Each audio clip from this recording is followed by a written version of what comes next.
'n derde engel het hulle gevolg en met 'n groot stem gesê, as iemand die dier in sy beeld aanbid en 'n merk op sy voorhoof of op sy hand ontvang, sal hy self ook drink van die wyn van die grimmigheid van God, wat ongemeng ingeskink is in die beker van sy toorn. Hy sal gepynig word met vuur en swaal voor die heilige engele en voor die lam. En die rook van hulle pyniging gaan op tot in alle ewigheid, en hulle dag en nag geen rus nie, hulle wat die dier in sy beeld aanbid, elkeen wat die merk van sy naam ontvang. Hier kom die lydsaamheid van die heiliges te pas. Hier is hulle wat die gebooie van God en die geloof in Jesus bewaar. Mag die Here die lees van sy woord seën. Liewe Here, magtige God, ons is hier so in U teenwoordigheid en ons dankie vir die belofte wat U gemaak het, dat wanneer 2 of meer in U naam vergader, U is reeds daar. Ons wag op 'n ontmoeting met U. Liewe Heer, mag U verheerlik word in alles. Ek bid in Jesus naam. Amen.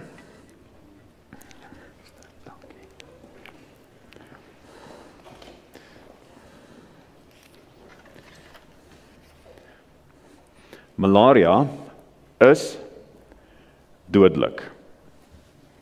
Ekskuus, voordat ek aangaan oor malaria, kan ek dit noem. Ek is nie so seker oor die fantastiese leraar aldag nie, maar dankie vir die gawe woorde, Rian. Maar kan ek wel sê, dit is 'n fantastiese blommeringskikking. En dit was fantastiese musiek, en dit is 'n fantastiese spesiale item, en ek is dankbaar om hier te wees saam met 'n groep fantastiese mense. Dankbaar. En dit is ons Here wat vir ons, die rede hoekom ons hier by mekaar is vandag is, want God is vir ons so goed.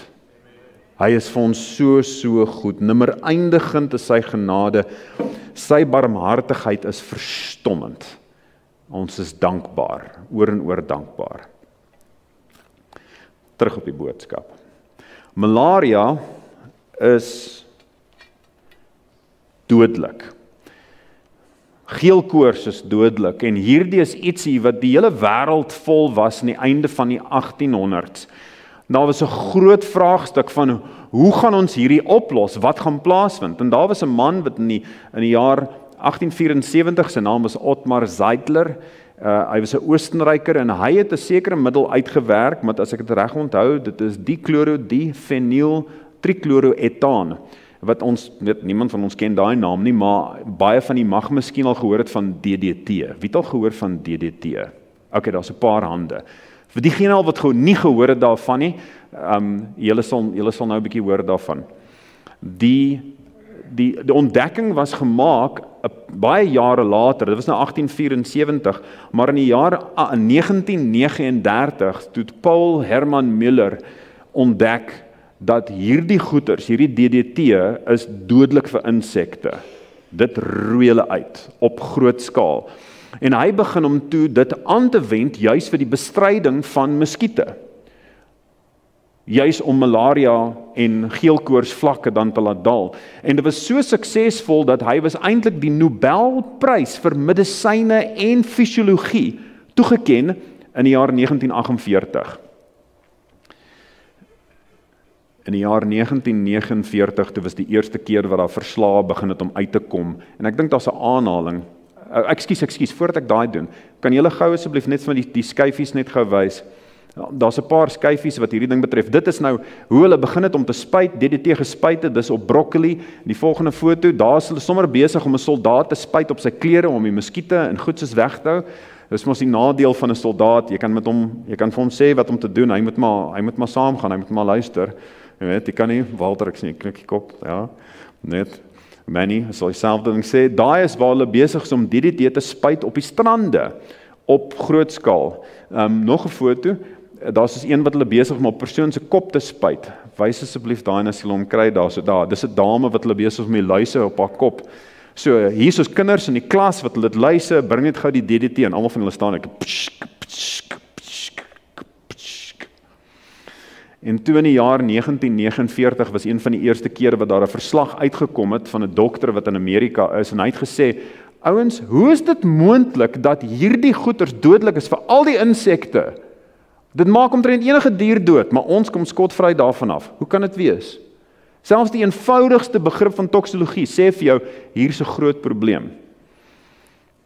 1 jaar nadat Paul Hermann Müller daai Nobel Vredesprys gekry het, 4 jaar voordat hy sterf, ongelukkig vir hom, 4 jaar voordat hy sterf, is daar 'n boek wat gepubliseer is deur 'n dame met die naam van Rachel Carson, genaamd Silent Spring, waar sy verduidelik het dat die lente gaan binnekort doodstil wees. Jy gaan nie meer voeltjies hoor wat sing nie, want DDT akkumuleer in in liggame. Dit is 'n langdurige gifstof. Die ding breek nie af nie. So as 'n gogga soveel DDT inkry, en die volgende gogga ook soveel, en 'n voeltjie kom en eet 10 van hulle, dan beteken dit dan kry daai voël soveel DDT. Dan kom 'n arend aan en hy eet 5 van hulle, dan kry hy soveel DDT. En so die hele ekosisteem begin om net in mekaar te tuimel. En die Amerikaners het 'n voël wat hulle noem die bald eagle. Dit lyk baie soortgelyk aan die Suid-Afrikaanse visarend. Ek kan nie onthou of dit eintlik dieselfde ding is nie, maar desnietteenstaan, die bevolkings is ver van mekaar geskei. Maar dit lyk basies soos 'n visarend. En dis hulle nasionale voël. En die se bevolking het heeltemal in duie gestort, want die eierdoppe het so dun, so bros geraak as gevolg van DDT. As die ouers kom sit op die nes, ons het nie kroos nie. Jaar op jaar, en toe daai bevolking net so geval. En Rachel Carson skryf toe hierdie boek en sy sê, hier is moeilikheid. Nou, dit was al voorheen verslae wat oor hierdie uitgekom het, wetenskaplike publikasies. Maar sy skryf hierdie toe as 'n boek wat in die publiek se hand beskikbaar was. En toe mense dit begin lees, toe sê hulle, okay, wag, maar hier's ietsie wat vreemd aan die gang is. En in 1963, die jaar nadat sy dit geskryf het John F. Kennedy, wat die destydse president van Amerika was, daai een, ja, toe het hy 'n ondersoekkommissie op die been gebring en gesê, gaan kyk wat gaan aan, en DDT is nou verban in baie lande, en die gebruik daarvan, waar dit wel gebruik word, is verskriklik beperk. Jy gebruik dit nie meer om op kinders se koppe te spuit, om van luise ontslae te raak nie, jy gebruik dit nie binne in jou huis nie, niks is daai nie. Maar hierdie is 'n oplossing wat mense regtig gedink het vir hulle, net soos dis 'n wondermiddel. Daar was een van die skyfies, is eintlik 'n advertensie van waar hulle besig is om te sê, DDT is good for me. En is al die mense wat besig is om so, al hierdie plantgewasse, strokies prent, daar sê hierheen, kan jy nou indink? As mens ietsie soos dit nou, vandag, jy kan nie indink, van die skade wat aanrig, jy kry nou tot vandag toe, op sekere gedeeltes aan die Weskus van Amerika, groot stukke van die oseaanbodem, in die sediment, dan is dit skoon DDT, wat nou nog steeds daar lê, jare nadat dit verban is. Dit net so, glad nie afgebreek nie, net so skadelik soos altyd. En hierdie was regtig voorgehou as 'n goeie idee. Kom ons doen dit, super. Nou hier is die vraag wat ek vir julle moet vra. Want ek sien ek kan nie vir oom Edmund en Tannie Marita sien vanoggend nie. Nou hulle boer op groot skaal. Hulle is die enigste mense wat eintlik groot skaal werk met landbouchemikalieë. Die res van ons ken dit dalk glad nie. So hier is nie ietsie wat in ons verwysingsraamwerk kom nie, maar elkeen van ons het sekere uitdagings wat ons het, en dan kom ons met 'n oplossing te vorendag, om te sê, wat gaan ek doen om hierdie oplossing, om hierdie probleem aan te spreek? Nee? Voorbeeld, my geld is bietjie knap. Is daar iemand wat kan identifiseer met hierdie? Is dit? Okay, right, goed. So, een opsie is dat, dit kos baie geld om my kar te diens. Ek weet, ek gaan hierdie diens oorslaan. Is dit 'n goeie idee? Nee, is nie 'n goeie idee nie. Maar mens dink jy kan daarmee wegkom.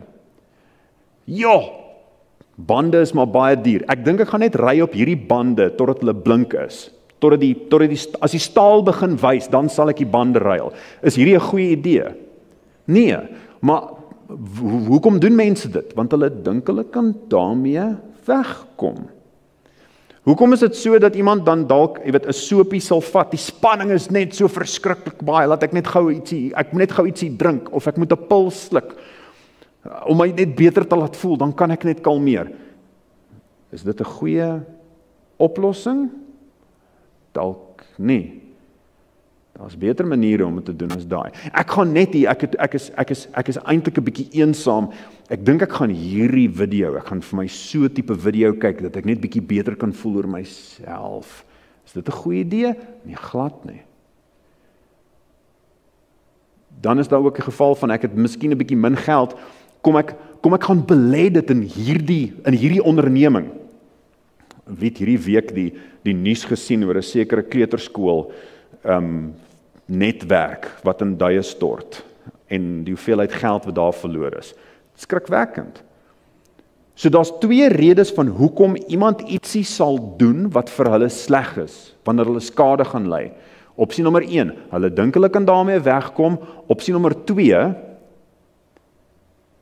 hulle is mislei, hulle het nie geweet nie. Hulle het nie geweet nie. Stem ons saam?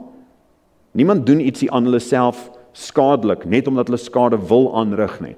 Werder maar as mense wat hulle self sny. Ja, daar is. Die rede hoekom mense hulle self sny, is want die fisiese pyn help jou om die emosionele pyn, dit help jou om van die emosionele pyn te vergeet.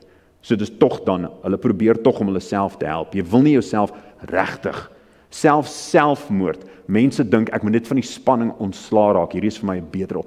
Al daai goeders. Die enigste rede hoekom iemand ietsie gaan doen wat skadelik is vir hulle self, hulle is mislei, of is onkunde, aan die een kant, of aan die ander kant, hulle dink hulle kan daarmee wegkom. Nou, wat het dit met ons teks te doen vandag? Baie. Want daar is 'n Bybelse waarskuwing, om te sê, moenie hierdie doen nie, hierdie is skadelik vir jou. As jy dit doen, dan is daar 'n groot probleem wat gaan kom. En vir dit, dan moet ek net gou terugspring na wat ons oor gepraat het oor die laaste paar weke. Die laaste paar weke, maand en 'n bietjie, praat ons oor die dinge wat in Openbaring aan die gang is. En in Openbaring 12, dan sien ons wat gebeur. Die gordyn word vir ons teruggetrek, die kosmiese gordyn, en dan sien ons dat daar is 'n oorlog wat in die hemel gekom het. En Michael en sy engele het geveg teen die draak, en die draak kon hulle nie oorwin nie, en is neergewerp op die aarde. En ons het dit genoem dat Michael is dus Jesus. En dit is dieselfde soos wat die hervormers gesê het. Johannes Calvin het dit gesê, Charles Spurgeon het dit gesê, John Wesley het dit gesê, almal van hulle het dit gesê. Wie is dit wat oorwin? Wie is dit wat die vyand finaal verslaan? Wie is dit wat optree ter wille van sy volk? Dit is Jesus. Michael en Jesus is dieselfde. Michael, hy wat is wat God is. So dis Openbaring 12. Openbaring 13, ekskuus, aan die einde van Openbaring 12, dan sê dit die volgende: en die draak was vertorend op die vrou en hy het weggegaan om oorlog te voer teen haar ander nakomelinge wat die gebooie van God bewaar en die getuienis van Jesus Christus hou. So daar's oorlog. Teen wie? Die nakomelinge van Jesus Christus wat sy gebooie hou en in hom glo. Okay. Nou, dis Openbaring 12. Openbaring 13 wys vir ons hoe hierdie uitgevoer word. Ek weet ek gaan vinnig, maar ek herinner net van die vorige weke. As enige iemand nie volg wat ek nou sê nie, ons eet saam middagete. Openbaring 13, die eerste helfte daarvan praat dan van die eerste aanval wat dan geloods word op die nakomelinge van God. En dit is deur 'n dier wat uit die see uitkom. En dit sê baie duidelik, 'n mond is aan hom gegee wat groot woorde en godslasteringe uitspreek. En hom is mag gegee om dit 42 maande lank te doen. En hy het sy mond oopgemaak om te laster teen God. En aan hom is ook gegee om oorlog te voer teen die heiliges en hulle te oorwin. Die tweede helfte van Openbaring 13 vertel van hoe daai deurgevoer word. Daar's dan 'n dier wat uit die aarde uit opstaan. Dier uit die see, bewoonde gebied, Europa. Dier uit die aarde, onbewoonde gebied, Amerika. En as hy voer dan die eerste dier se agenda deur ekonomiese metodes. Hy maak dat aan almal klein en groot, die rykes en die armes, vrymense en die slawe merk op hulle regterhand en op hulle voorhoofde gegee word, sodat niemand kan koop of verkoop nie, behalwe hy by die merk van die naam van die dier of die getal van sy naam het. Vers 14, wat ek hierso net noem, hy verlei die bewoners van die aarde, deur die tekens van hom gegee is om voor die oë van die dier te doen. Hy verlei hulle. Openbaring 12, daar's oorlog. Oorlog kom hiernatoe. Teen wie? Teen diegene wat God volg. Openbaring 13, eerste helfte, Romeinse kerk. Al die hervormers is eens, dis wat dit beteken. Dis dat hy voer oorlog teen die heiliges. Openbaring 13, tweede helfte, dit is dan, hy voer dan sy agenda verder deur. Openbaring 14 is daar dan 3 waarskuwings wat gegee word. 1, vrees God en gee hom heerlikheid, want die uur van sy oordeel het gekom. Aanbid hom wat die hemel en die aarde en die see en die waterfonteine gemaak het. Aanbid God as skepper, moenie hierdie evolusie argumente aanvaar nie. Aanbid hom as skepper eerstens, en tweedens, erken hom as regter. Hy kan besluit, daar is 'n wet wat gevolg moet word. Die tweede een is, kom uit daaruit, my volk. Geval het Babylon. En ons het breedvoerig gepraat oor al die leuns wat in Babylon is. Die gedagte dat jy kan praat met afgestorwe geeste, die gedagte dat daar hierdie vreemde verskynsels is wat plaasvind in kerke, spat vir mense met water en dies meer, en dan ewe skielik is die Heilige Gees wat uitgestort word. Snaakse goeters. Die gedagte dat mens verlos kan word op enige ander manier as deur die bloed van die Here Jesus Christus en hom alleen. Al daai is die leuns wat daar so ronddryf. En nou die laaste een, die derde engele boodskap. Derde engele boodskap. As iemand die dier in sy beeld aanbid en 'n merk op sy voorhoof of op sy hand ontvang, sal hy self ook drink van die wyn van die grimmigheid van God, wat ongemeng ingeskink is in die beker van sy toorn. Hy sal gepynig word met vuur en swaal vir die heilige engele en voor die lam. Ek wil nie gepynig word met vuur en swaal nie. Ek wil nie gepynig word met vuur en swaal nie. Ek dink nie enigiemand wil ooit gepynig word met vuur en swaal nie. So, moenie die merk vat nie. Dis baie duidelik. Die volgende vraag is dan, wat is die merk? Vraag 1, wat gebeur as die merk vat? Vraag 2, wat is die merk? Vraag 3, wat nou? So, eerste een weet ons, dis dodelik, so moenie. Vraag 2, wat is die merk? Die 12, Openbaring 12:17 sê vir ons, die draak was vertorend op die vrou, en hy het gaan oorlog voer teen die nakomelinge, wat die gebooie van God bewaar en die getuienis van Jesus Christus hou. So die nakomelinge van God hou sy gebooie. Okay? En 14 vers 12 sê, hier is hulle wat die gebooie van God en die geloof in Jesus bewaar. Dit is kenmerkend van God se volk. En die gebooie van God is duidelik, dis in die 10 gebooie is dit uiteengesit. En ons het nie 'n vraag nodig om daaroor te vra nie, want die sit almal van die sit hierso alreeds. Daar is 'n dag wat die Here ingestel het, en dis omdat hy skepper is, en hy is verlosser. Exodus 20 gaan praat daarvan dat hy die Sabbat ingestel, want hy is die skepper, en Deuteronomium 5 praat daarvan is dat, nie net is hy die skepper nie, hy is ook die verlosser. En hy het gesê, hierdie is die dag waarop ons aanbid, want hy het in 6 dae het hy hemel en aarde gemaak, en op die 7de dag het hy gerus. En hy wil dan die tyd deurbring saam met ons. Hierdie behoef geen betoog nie. Ek gaan wel byvoeg, dat daar is 'n string van argumente wat gemaak word deur die Romeinse kerk om te sê wat hulle merk is. En ons skyfie hieroor van waar hulle sê dat as jy dalk die mees verwaande ding, wat hulle die grootste vrymoedigheid geneem het, hierdie revolusionêre verandering, is om dan te sê, nie uit die skrif uit nie, maar uit hulle eie gesag, gesê dat hulle gaan die dag van aanbidding verander van Sabbat na Sondag toe.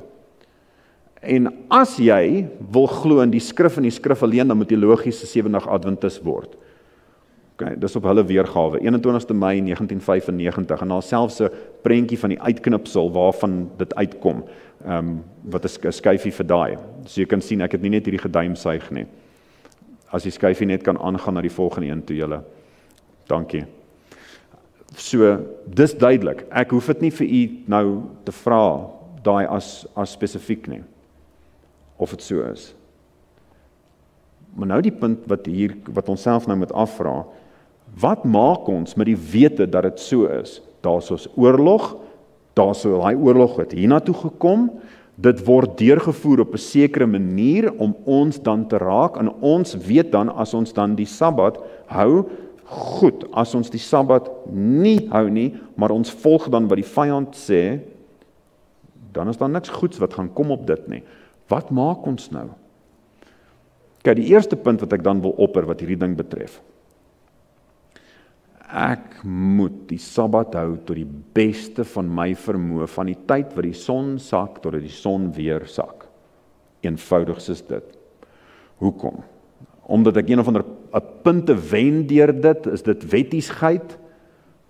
Nee, glad nie. Jesus het reeds vir my gesterf toe nog toe ek 'n sondaar was, het hy vir my gesterf. Maar hy nooi vir my na daai tyd toe dat hy 'n volk sal hê wat getrou is, wat sal sê ek sal God volg. En kom ons wees eerlik, ons het geestelike krag nodig, want ons is, of ons dit nou wil erken of nie, arm, naak, blind en beklaanswaardig in baie gevalle. Ons het nie geestelike krag, ons het nie geestelike uithou vermoë nie, en ek het verseker, geen geestelike uithou vermoë, insig, deursettingsvermoë, 0 uit my eie uit nie. Glad nie.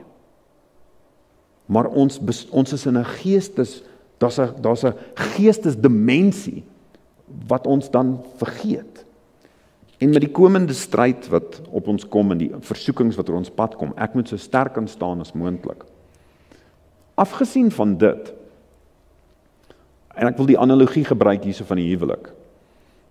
Wanneer ek my vrou vat, wanneer ons mekaar vat vir 'n milkshake, wanneer ons tyd saam deurbring, wanneer ons met mekaar gesels, dan is ek nie besig om ek wil net gou hierso, jy weet, hier op my selfoon een of ander ding kyk. Ekskuus, ek wil net gou hierdie oproep gevat.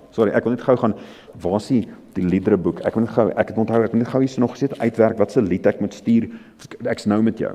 Doen ek dit? Nee, dit is nie 'n manier nie. Dit is nie 'n manier nie, want ek is bitterlik lief vir haar, en ek is te dankbaar vir haar. So hoekom sal ek nou wil besig wees met ietsie anderster in daai tyd? So die grense van die Sabbat bewaak ek dan op dieselfde manier so bes wat ek kan. Dan is ek nie besig om kar te was of gras te sny of my skoene te politoer of ietsie soos dit. Ek het al, maar ek probeer my bes om dit te vermy. So hulle het gister politoer gesien. Want ons moenie dit doen nie, want ek is besig om myself in die voet te skiet. Ek is besig om vir myself te na te kom in daai proses. Dis geen twyfel omtrent dit nie. Anders dan word ek net geestelik arm, want ek is nie besig om daai tyd deur te bring met my God, met my verlosser nie. Die tweede rede van hoekom ek dan die Sabbat baie ernstig opneem, is nie net vir myself nie, maar dan vir my broer. Want as iemand my sien wat ek besig is met X, Y of Z op die Sabbat, wat eintlik nie deel is daarvan nie, wat ek voer, ons weet wat die Bybel sê en dan voer ons dit aan, maar dan doen ek dit self nie. My getuienis is weg. Dis vernietig, heeltemal. So hoekom is ek besig om te karring met wat die Springbokke doen op die Sabbat? Hoekom is ek besig om te probeer opvang met admin? Hoekom is ek besig om te besluit om die garage reg te pak? Hoekom is ek besig om, ek gaan gou net hierdie goeders vir ons gaan koop by die winkel en dis meer? Hoekom is ek besig om te karring met dit? Hoekom? Vir watter rede? Hoekom is die rekenaar enigstens aan? Hoekom is die kantoor deur enigstens oop tydens die Sabbature? Vir wat? Want iemand sal dan vir my vra en sê, hoe dan nou? En dis nie dat ek skaam is van, goeieste, kyk, ek is uitgevang. Vet. Dis nie vir dit nie, almal van ons maak foute. Almal van ons, so dis nie 'n kwessie van skaam nie, dis 'n kwessie van my getuienis is nou in skerwe. En daai persoon word dalk, as ek 'n persoon wat ek vroeër geken het, se frase kan gebruik, ek ent daai persoon in teen die waarheid.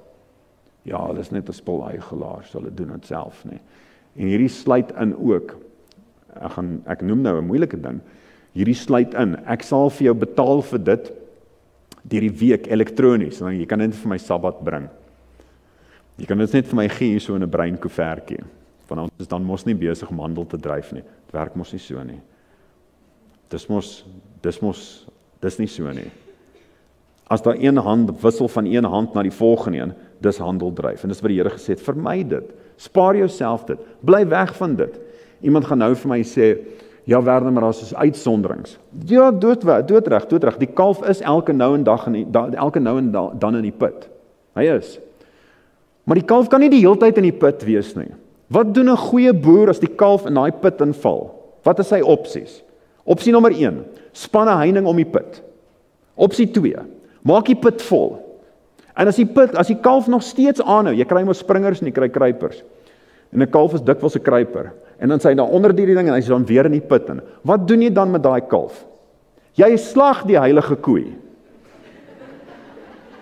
Slag hom, raak ontslae daarvan, dan is hy nie meer in die put nie, dan sit nie meer 'n probleem nie. So ek weet nie of u dalk 'n heilige koei het wat u moet slag nie. Ek weet nie. U sal weet. Die Heilige Gees sal dit aan u openbaar. En hier is die nadraai van die hele storie. Ek het aanvanklik het ek mos gepraat van Rachel Carson wat hierdie boek geskryf het en sy die wêreld daardeur omgekeer.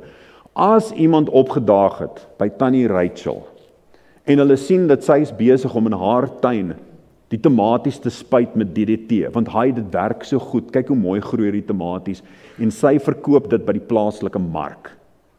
Wat sou gebeur het met dit? Hoe voel jy as ek dit vir jou vertel? Sy wat die hele, daar is ouens wat voor haar geskryf het, ouens is, weet Aldo Leopold byvoorbeeld, het al in die 1939 het hy al gepraat van omgewingsagteruitgang. Henry Thoreau en allerhande sulke Amerikaanse skrywers het daarvan gepraat. Maar sy was die een wat eintlik die hele omgewingsbeweging, omgewingsbewustheid dan van stapel gestuur het. As jy vir haar sien besig om die gifstof te gebruik waarteen sy gewaarsku het, hoe voel jy in jou hart? Wat dink jy? Wil niks daarmee te doen hê nie. Dan dit wat sy sê, die geloofwaardigheid verdwyn net heeltemal. Heeltemal. Nou is 'n aanhaling van iemand anders wat ek graag vir julle wil lees, as julle op die skerm kan sit. En sy het ook 'n boek geskryf, 'n paar van hulle, sy het ook haar pen gevat en sy het ook die wêreld verander. En sy het gesê, die Here het 'n volk op aarde wat die lam volg waar hy gaan.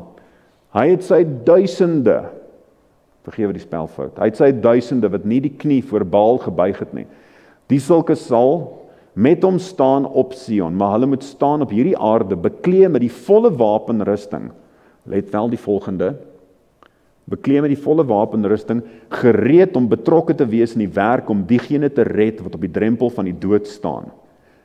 Ek beklemtoon dit, gereed om betrokke te wees in die werk om diegene te red wat op die drempel van die dood staan. Hemelse engele lei die soektog en geestelike aktiwiteit word vereis van almal wat teenswoordige waarheid glo, dat hulle by engele in hulle werk mag aansluit.